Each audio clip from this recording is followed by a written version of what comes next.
బంగాళాఖాతంలో ఘోర మానవ విషాదం చోటు చేసుకుంది. 500 మందికి పైగా రోహింగ్యా శరణార్థులు మృతి చెందారు.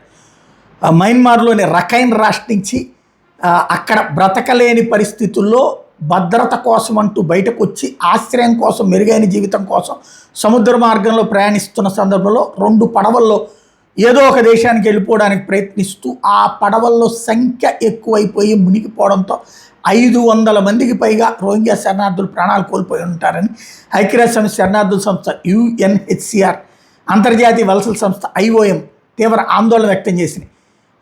530 మంది ప్రయాణిస్తున్నారట. జూన్ చివరి వారంలో సుమారు 250 మందితో బయలుదేరిన మొదటి పడవ సముద్రంలో అదృశ్యమైపోయింది. ఆ తర్వాత జూలై 8న దాదాపు 280 మంది ప్రయాణికులతో బయలుదేరిన మరో పడవ కూడా బంగాళాఖాతంలో ప్రతికూల వాతావరణంలో ఎత్తైన అలల కారణంగా మునిగిపోయిందని భావిస్తున్నారు. 2 గంటల్లో ప్రయాణికులు గల్లంతయ్యారు. వాళ్ళలో ఎక్కువ మంది మహిళలు, చిన్నారులే ఉన్నారు. వాస్తవంగా వీళ్ళందరూ కూడా మయన్మార్లోని రఖైన్ రాష్ట్రానికి చెందినటువంటి ముస్లిం మైనారిటీ వర్గం. 1982 పౌరసత్వ చట్టం తర్వాత వాళ్ళలో చాలామంది మయన్మార్ ప్రభుత్వం పౌరులుగా గుర్తించట్లేదు. దశాబ్దాలుగా వివక్ష, హింస, నిర్బంధం, ప్రాథమిక హక్కులేమితో జీవిస్తున్నారు.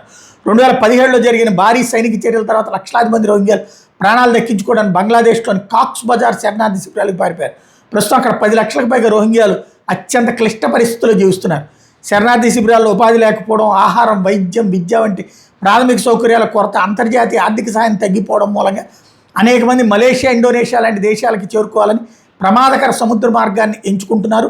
వాళ్ళ దగ్గర ఉన్న డబ్బులన్నీ తీసుకుని ఆ పైన ఇలాంటి పడవల్లో పంపించి ప్రాణాలు తీస్తున్న సంఘటన చోటు చేసుకుంటున్నారు.